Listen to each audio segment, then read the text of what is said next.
اور 3 مہینے میں آپ کے جو ریمیٹنسز ہیں وہ 6% گرے اور سپٹمبر میں تو 12% گرے، اور اس کی ایک بہت بڑی وجہ ہے، وہ تقریباً ہر جگہ سے گرے ہیں۔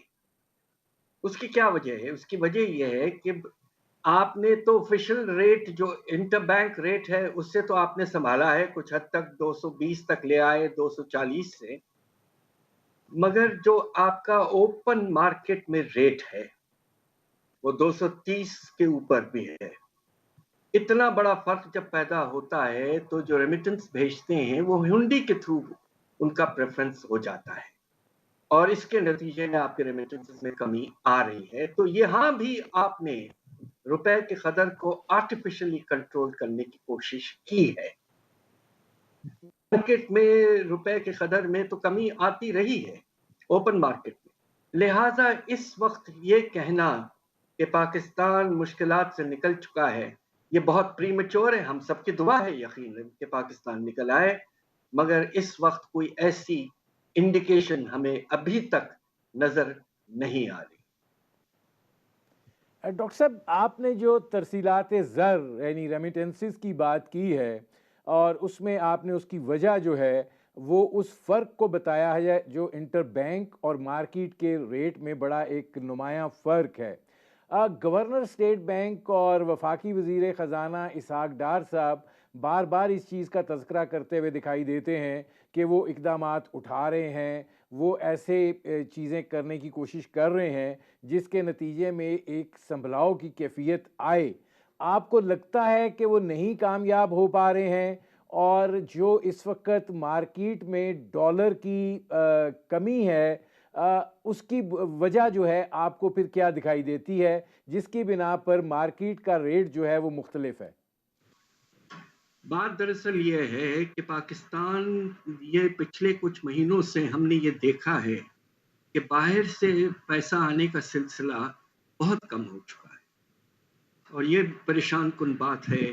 اب آپ یہ دیکھیے کہ پہلا کوارٹر جو گزرا ہے اس میں پاکستان کو باہر سے قرضے جو ملے وہ تقریباً 2 ارب ڈالر تھے، اور اس میں 1.2 ارب ڈالر تو آئی ایم ایف کا انسٹالمنٹ تھا لون کا، اور ہمارا جو اکنامک افیئرز ڈویژن منسٹری جو ہے انہوں نے جو اندازہ لگایا ہے تقریباً ہمیں سال میں 22.8 ارب ڈالر کی ضرورت ہے، اور یہ رول اوورز وغیرہ کے بعد یہ آپ نے ذکر کیا کہ چائنا اور سعودی عربیہ سے ہمیں کچھ رول اوورز مل رہے ہیں، یہ 22.8 ارب ڈالر وہ ہیں جو رول اوور کے بعد ہمیں ضرورت ہے۔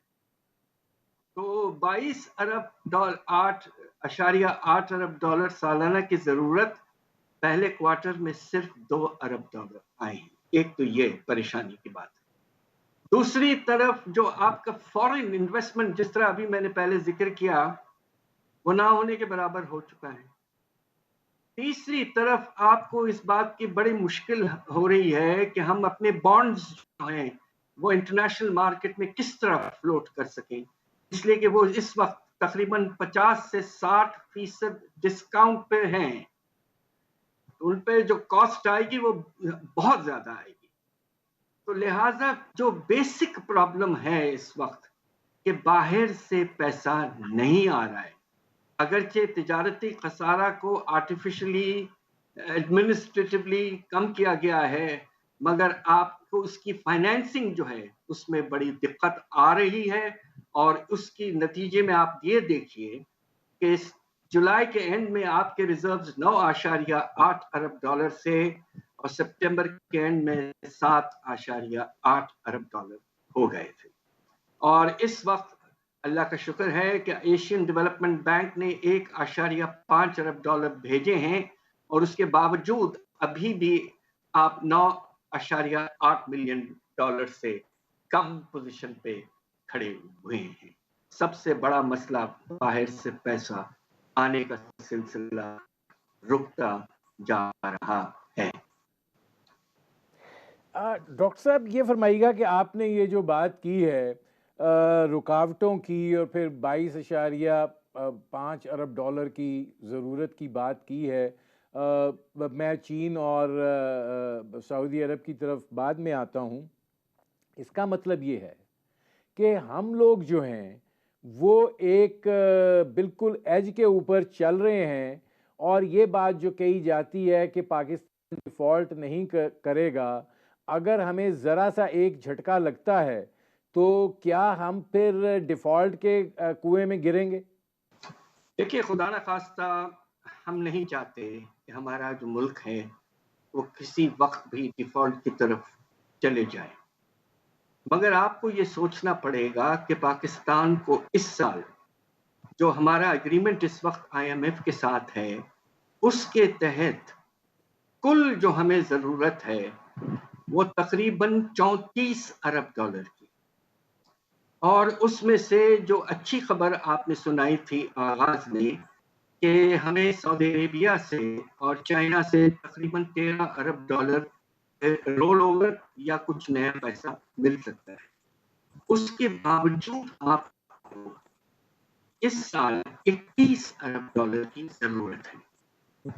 سوال ہوتا ہے کہ جب باہر سے پیسہ آنے کا سلسلہ کافی رک چکا ہے, انویسٹمنٹ پیسہ بھی نہیں آ رہا ہے, اور بھی آپ فلوٹ نہیں کر پا رہے ہیں, کمرشل بینکوں سے لون لینے میں دقت ہو رہی ہے, تو یہ جو باقی اتنا بڑا اماؤنٹ ہے وہ آپ کس طرح پورا کریں گے؟ ہم سب کا یہ خیال تھا کہ خدا نہ خواستہ جب ہمارے فلڈز میں اتنا نقصان ہوا تو جو باہر کی دنیا ہے جس کی وجہ سے کلائمیٹ چینج میں حالات خراب ہوئے اور ہم کو نقصان ہوا, وہ پاکستان کو بے شمار سپورٹ دے گے, مگر ہمیں ایسا نہیں ملا ہے. آپ کو حیرت ہوگی کہ چائنا جیسا ملک نے ہمارے پرائم منسٹر کے وزٹ کے بعد فلڈز کے لیے صرف $70 ملین کا گرانٹ.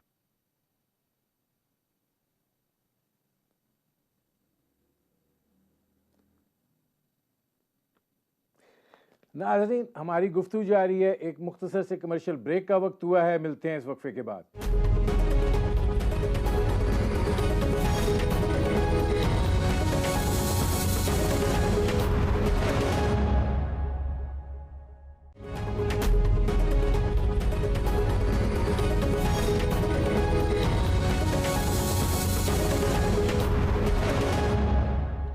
Welcome back. ناظرین اب ہمیں جوائن کیا ہے ڈاکٹر اشفاق نے, ممتاز ماہر معیشت ہیں, پرنسپل ہیں NERST کے, اور پاکستان کی اقتصادی صورتحال کے اوپر ان کا اپنا ایک نقطہ نظر ہوتا ہے. ڈاکٹر صاحب یہ فرمائیے گا کہ اس وقت دکھائی ایسے دے رہا ہے کہ IMF کے ساتھ معاملات جو ہیں وہ ایک بڑا چیلنج ہیں. ظاہر ہے ریویو کا وقت آ رہا ہے, اور اس سے پہلے یہ خبریں نکل کر آ رہی ہیں کہ پاکستان کو اپنے وسائل کو بڑھانے کے لیے جو کہ IMF کی شرط ہے منی بجٹ لانا پڑے گا. ایک اقدام تو ہم نے کیا ہے کہ ہائی آکٹین پیٹرول پر لیوی جو ہے وہ 30 روپے سے بڑھا کر 50 روپے کر دی ہے. آپ کیسے دیکھتے ہیں کہ اگر پاکستان اس طرف جاتا ہے تو کون سے شعبوں پر ٹیکس مزید بڑھانے کی گنجائش ہے, یا یہ کہ آپ کو یہ دکھائی دیتا ہے کہ ہم نئے ذرائع پیدا کریں گے وسائل کے, یا یہ کہ نہیں آلریڈی جو بوجھ تلے دبے ہوئے ہیں ان پہ مزید بوجھ آئے گا؟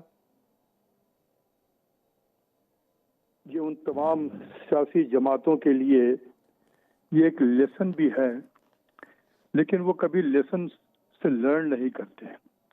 یہی حکومت نے پچھلی والی حکومت کو کہا کہ آپ نے وعدہ کیا ان سے, اور یہ آپ نے گیس پہ سبسڈی دے دی, اور بجلی پہ سبسڈی دے دی, تیل پہ سبسڈی دے دی, اور بہت کرٹیسائز کیا.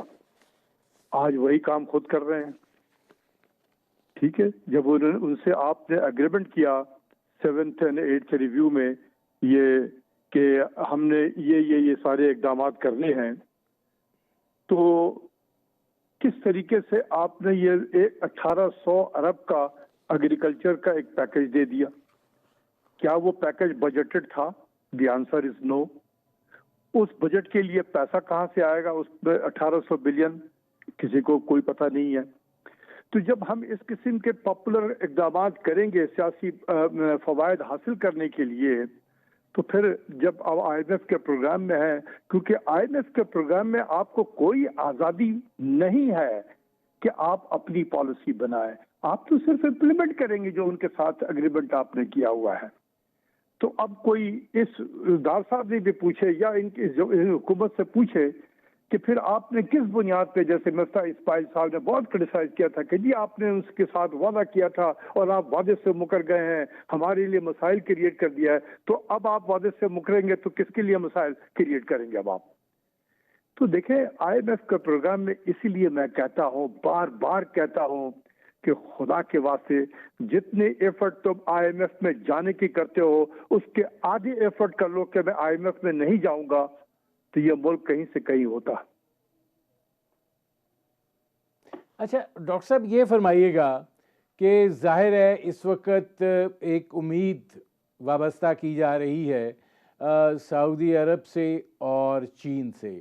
ظاہر ہے پاکستان کی قیادت نے سعودی عربیہ کا بھی دورہ کیا ہے، چین کا بھی دورہ کیا ہے، اور اب یہ بات سامنے آ رہی ہے کہ غالباً 21، 22، 23 تک سعودی عرب کے کراؤن پرنس جو ہیں محمد بن سلیمان وہ پاکستان کا دورہ کریں گے. یہ بات بھی کہی جا رہی ہے کہ چین کے صدر بھی پاکستان کا دورہ کریں گے، اور یہ بھی کہا جا رہا ہے کہ کوئی 13 ارب ڈالر کے لگ بھگ رول اوور قیمت میں اور کوئی 4.2 ارب ڈالر جو ہیں وہ کوئی اضافی وسائل پاکستان کو مہیا ہو سکتے ہیں. یہ کتنی بڑی سہولت ہوگی پاکستان کو اس وقت جو 32-34 ارب ڈالر کی ریکوائرمنٹ ہے اس میں کمی لانے کے حوالے سے؟ دیکھیں یہ بات یہ ہے کہ لوگ اس کو چیزوں کو سمجھتے نہیں ہیں، ہم صرف ہیڈ لائن دیکھ لیتے ہیں. بھئی یہ جو چائنا کے 7 ارب ڈالر جو تھے 7.3 بلین ڈالر چائنا کا اس سال ڈیو تھا، اس مالی سال میں، جو وہ ہمیشہ سے رول اوور کر دیتے ہیں، تو اس کو اتنا پبلسائز کرنے کا، اخبار میں دینے کا اور بیانات دینے کا کیا ضرورت تھا؟ میں نہیں سمجھتا تھا کہ دینے کی اس کی کوئی ضرورت تھی. اسی طریقے سے سعودی عرب جو ہے وہ اس کے بھی تقریباً کو 3-3.5 بلین ڈالر جو ہمارے اس میں ڈپازٹس میں پڑے ہوئے ہیں اسٹیٹ بینک میں، اس کو رول اوور کرنے کی ضرورت تھی، وہ بھی کر دیتے. یہ دونوں ایسے ملک ہیں جو ماضی میں بھی کرتے رہے ہیں ہماری ہیلپ، تو اس کو اتنا زیادہ اس میں تو کوئی نئی فنڈنگ تو نہیں آئے گی ہمارے. یہی پیسہ جو ہمارے پاس آلریڈی موجود ہے وہ صرف وہ ہمارے پاس ہی رہے گا، کوئی نیا پیسہ تو نہیں آ رہا ہے. دوسری چیز یہ ہے کہ اگر سعودی جو کراؤن پرنس ہے وہ اگر دورہ کرتے ہیں تو بہت اچھی بات ہوگی پاکستان کے لیے، لیکن ہم یہ ایکسپیکٹ نہ کریں کہ اس سے پہلے بھی وہ دورہ کر چکے تھے اور کہا گیا تھا کہ گوادر میں وہ 12 بلین ڈالر کی انویسٹمنٹ کریں گے. تو 4 سال تو گزر گئے اس دورے کے بعد، وہ کہا گیا وہ 12 بلین ڈالر کی انویسٹمنٹ. تو دورہ ہم سب بڑا خوش آمدید کہیں گے، کو ہمارے بڑے ان کے دیرینہ تعلقات ہیں، ہمارے بھائی ہیں، ہمیں بڑی خوشی ہوگی کہ وہ آئیں پاکستان کا دورہ کریں ایسے ملک میں ایسے ٹائم پہ. لیکن جب تک کہ یہ چیزیں خالی باتوں پہ، زبانی باتوں پہ، ہمیں اتنا خوش نہیں ہونا چاہیے. اس سے لوگوں کی ایکسپیکٹیشن بڑھ جاتی ہے، جب وہ چیزیں ہوتی نہیں ہیں تو پھر گالیاں پڑتی ہے حکمرانوں کو. تو اس لیے اس کو بہت زیادہ شور بھی نہیں مچانا چاہیے. ہمیں ان کا ویلکم کرنا چاہیے. اگر چائنیز صدر آتے ہیں بالکل ویلکم کرنا چاہیے. لیکن ڈاکٹر صاحب یہ فرمائیے گا کہ یہ بات کہی جا رہی ہے کہ اس دفعہ گوادر میں ریفائنری کے حوالے سے معاہدے پر دستخط ہوں گے اور سعودی عربیہ اور چین مل کر اس پروجیکٹ کو لے کر چلیں گے، اور ابتدائی طور پر چینی کمپنیاں جو ہیں وہ اس کو چلائیں گی. اگر یہ ہو جاتا ہے، عملی شکل اختیار کر لیتا ہے جیسے کہ کہا جا رہا ہے کہ اس پہ معاہدہ پر دستخط ہوں گے، تو کتنا پاکستان کے لیے یہ فائدہ مند ہوگا اس ایسی صورتحال میں جب کہ پاکستان میں براہ راست سرمایہ کاری نہ ہونے کے برابر ہے؟ دیکھیں بات یہ ہے کہ صرف معاہدے پہ دستخط ہونے سے وہ سرمایہ کاری میں کاؤنٹ نہیں ہوتا ہے. سرمایہ کاری وہ کاؤنٹ ہوتا ہے جب ہمارے اسٹیٹ بینک میں وہ پیسہ آتا ہے. تو صرف معاہدے پہ دستخط ہو گیا تو یہ تو ایک انٹینٹ ہے نا، آپ کا ایک خواہش ہے کہ ہم یہ کام کریں گے. تو وہ انٹینٹ یا خواہشات جو ہے وہ نمبروں میں تبدیل نہیں ہو جاتا ہے. نمبر میں وہ اس وقت تبدیلی آتی ہے جب وہ ڈالر کا جو انفلو پاکستان میں ہوتا ہے.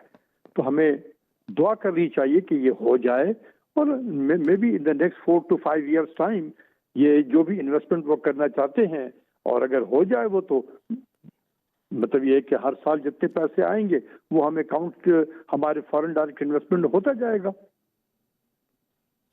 لیکن ڈاکٹر صاحب پھر یہ فرمائیے گا کہ یہ کتنی اس وقت گھمبیر صورتحال ہے کہ ظاہر ہے کہ اب تک جو پاکستان کو پیسہ ملا ہے, چاہے وہ IMF کی جانب سے ملا ہے, چاہے وہ ایشین ڈیولپمنٹ بینک کی جانب سے ملا ہے, پاکستان کے زر مبادلہ کے ذخائر جو ہیں وہ کوئی 9.8 بلین ڈالر پر کھڑے ہیں.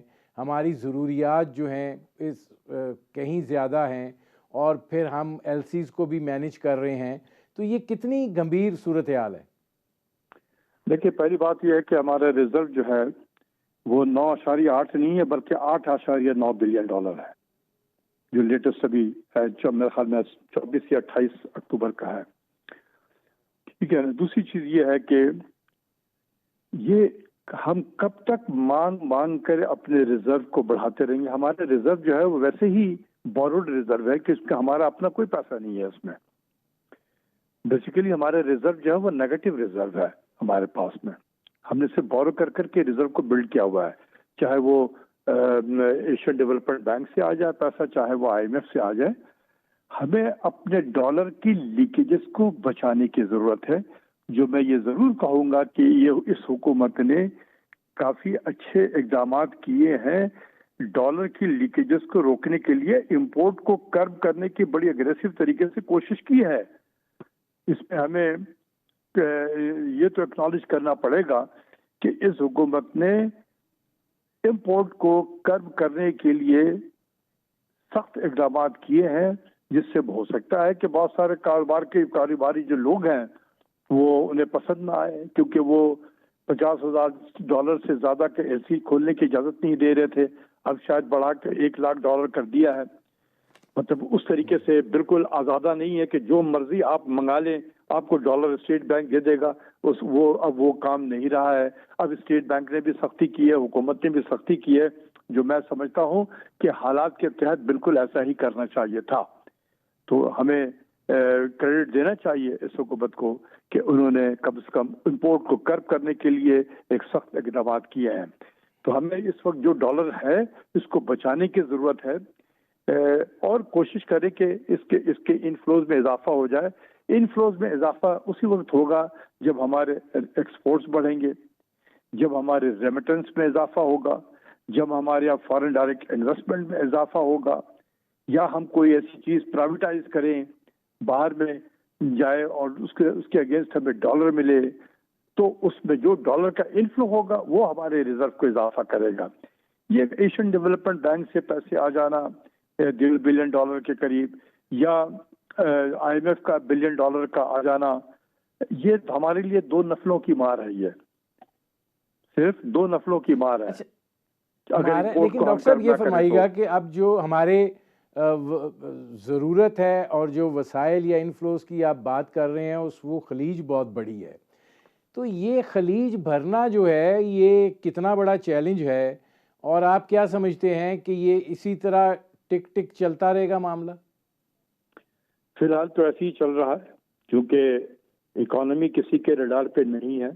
پچھلے 6-7 مہینے 8 مہینے سے کسی کے ریڈار پہ نہیں ہے.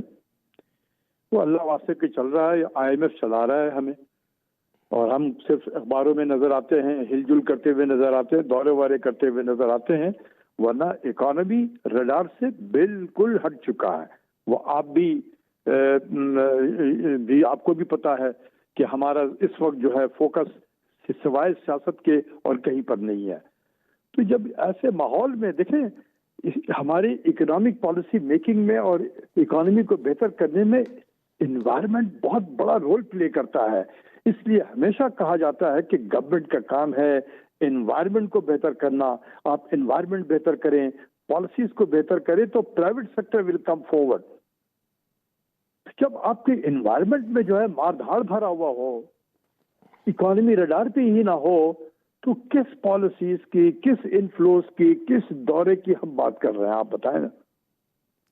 اچھا، اس میں یہ فرمائیے گا کہ اب یہ جو پاکستان میں اس وقت مہنگائی کی جو صورتحال ہے اور افراط زر کی شرح جو ہے وہ اپنی اب اس وقت 30% کے لگ بھگ پہنچی ہوئی ہے، آپ کو دکھائی دیتا ہے کہ اس میں کوئی کمی بیشی کی امید ہے؟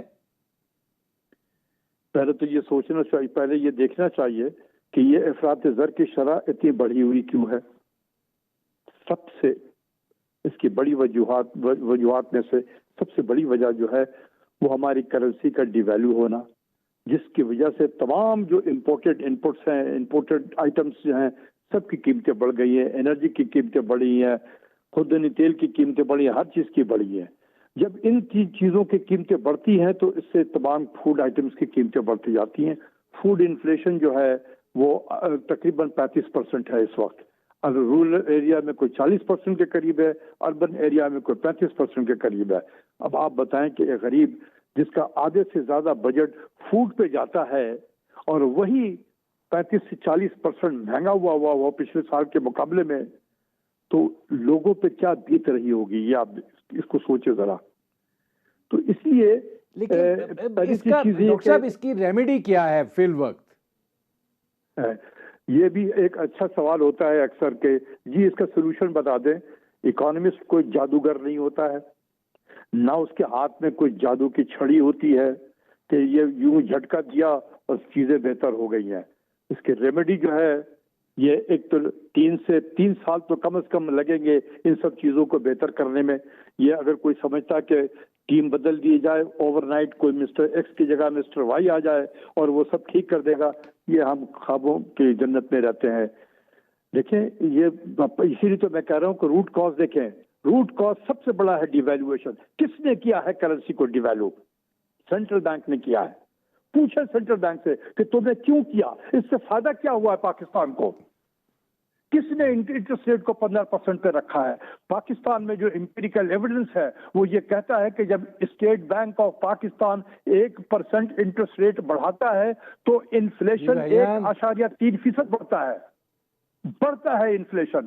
تو جب آپ 15% جو انٹرسٹ ریٹ کو رکھیں گے تو انفلیشن کیوں نہیں بڑھے گا آپ کو؟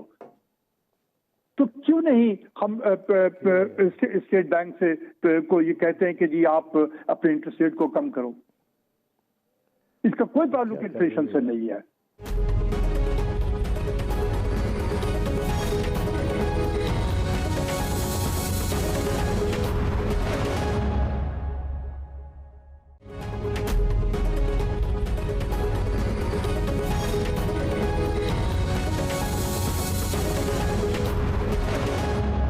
ڈاکٹر صاحب یہ فرمائیے گا کہ اصل مسئلہ جو ہے وہ ترسیلات زر کا ہے، اس میں بھی کمی ہو رہی ہے، زر مبادلہ کے ذخائر بلڈ کرنے کا ہے، اس کا کوئی طریقہ دکھائی نہیں دے رہا ہے۔ تو یہ جو ہماری مستقبل کی ضروریات ہیں یہ پھر کیسے پوری ہوں گی؟ اس کا مطلب ہے کہ یہ جو دعویٰ کیا جاتا ہے ہم ڈیوالٹ سے نکل گئے ہیں، یہ کوئی درست نہیں ہے۔ دیکھیں ضروریات تو ہم جب آبادی بڑھے گی ہماری ضروریات بھی بڑھے گی، لیکن ہمیں یہ دیکھنا ہوگا کہ کون سی چیزیں اگر ضروریات کی ہیں فی الحال اگر اس کو کٹ کیا جائے تو کوئی اس سے بعید نہیں ہے۔ میں آج آپ دیکھ لیں، آج پتہ کریں آدھے کے قریب کیبنٹ کے منسٹر آپ کے باہر سیر کر رہے ہوتے ہیں، چھوٹی چھوٹی سی میٹنگ ہوتی ہے، جہاز بھر کے لوگوں کو لے کے جاتے ہیں۔ یہ کوئی زیب دیتا ہے حکمران کو؟ جب جیب میں پیسہ نہ ہو تو ایک ایک پیسہ بچانے کی ضرورت ہوتی ہے، لیکن ہمیں سیر و تفریح سے فرصت ہی نہیں مل رہی ہے۔ جس کو دیکھو جہاں ہوتا ہے چھوٹے سے ایک کانفرنس ہوتا ہے، جو ہمارا ایمبیسڈر وہاں پر پاکستان کو ریپرزینٹ کر سکتا ہے وہاں پر ہمارے لیڈران چلے جاتے ہیں، بڑے بڑے ڈیلیگیشن لے کے چلے جاتے ہیں، اور یہ بھی دیکھا جاتا ہے کہ ہر پارٹی کی نمائندگی ہو اس ڈیلیگیشن میں۔ بھائی 13 جماعتیں اگر مل کے حکومت بنانی تو 13 آدمی تو ویسے ہی ہوگا۔ تو یہ سب دیکھیں کہ اپنے ان چیزوں کو بھی تو دیکھیں کہ کیا ہم اپنے گھر کو ٹھیک کر رہے ہیں؟ اگر پاکستان میں اتنے مسائل ہیں تو کیا ہم جہاز بھر بھر کے لوگوں کو اگر لے کے جائیں، چائنا بھی لے کے گئے مثال کے طور پہ، تو چائنیز کیا دیکھیں گے کہ یار تم تو آئے ہم سے پیسہ مانگنے کے لیے، جہاز بھر بھر کے لوگوں کو لے کر آ رہے ہو 48 گھنٹے 72 گھنٹے سفر کے لیے۔ تو ہمیں اپنے گھر کو خود ٹھیک کرنا ہے. ہم صرف یہ زبانی باتیں کرنے سے چیزیں ہمیں ٹھیک نہیں ہوں گے. ہمیں اس قسم کے اس دوروں پہ اگریسو انداز میں کرب کرنا ہے. باہر جو لوگ ٹریول پہ جا رہے ہیں ان کو بھی اگریسو انداز میں کرب کرنے کی ضرورت ہے, تاکہ آپ ایک ایک پیسہ جو ہے سب بچانے کی ضرورت ہے. ڈاکٹر صاحب یہ فرمائیے گا کہ آپ کو کیا لگتا ہے کہ ہم سٹل آئی سی یو میں ہیں کہ ہم اس سے باہر آگے ہیں اور ریکوری میں ہیں؟ Of course we are in I C U. کون کہتا ہے کہ ہم باہر نکل آئے ہیں؟ جو کہتا ہے باہر نکل کے وہ سیاسی بیانات ہوتے ہیں, اور سیاستدانوں کو یہ دینے کا حق ہے, ان کو دینے دیں.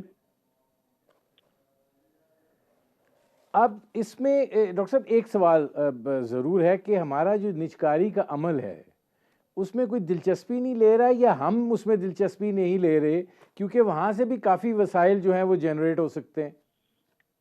دیکھیں دونوں طرف سے ہے. اس وقت ہمارا ماحول ایسا نہیں ہے کہ کوئی باہر سے انویسٹر آئے گا آپ کی یہاں چیزیں خریدے گا.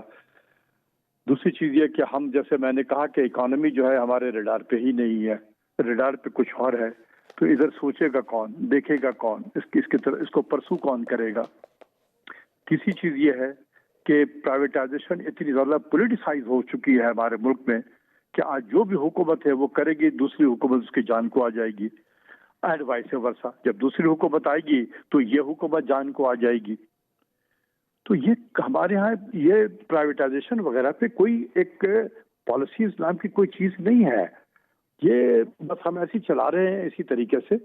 لیکن جو چیزیں ہم سے نہیں چل سکتی ہیں, پہلے کوشش کریں کہ کیا ہمارا پرائیویٹ سیکٹر جو ہے, مثال کے طور پر میں پی آئی کا ذکر کر رہا ہوں, کیا ہم نے آج کسی بھی پاکستان کے جو لیڈنگ بزنس مین ہیں, کیا ہم نے ان سے کہا کہ بھائی یہ تم چلا لو اس کو, یہ مینجمنٹ تمہارے حوالے کر رہا ہوں, 3 سال تک تم سے میں نے پوچھنا نہیں ہے کہ تم کیسے چلا رہے ہو, you are on your own. بالکل جو مرضی ہو, جس طریقے سے اپنا بورڈ لاؤ اور اپنا جو بھی سینئر آفیسر کو لگانا ہے آپ لگائیں, آپ اس کو چلا کے دکھا دیں. جو بڑے بڑے بزنس مین ہیں اپنے کاروبار کو تو ماشاءاللہ زبردست طریقے سے وہ چلا رہے ہیں, تو کیوں نہ ان کو آپ دے دیں, بجائے اس کے کہ کسی ایکس وائی زیڈ کو آپ باہر بھیج دیں. جا کے آپ اپنے لوگوں کو دیں کہ چلاؤ اور اس کو پروفیٹیبل بناؤ. پھر ہم 3 سال کے بعد میرے پروگرام کا وقت ختم ہو رہا ہے. بہت شکریہ ڈاکٹر اشفاق احمد. ناظرین, آپ نے ہمارے پینل کے شرکاء کی گفتگو سنی. اب تک کے لیے اتنا ہی, اجازت دیجیے. اللہ حافظ.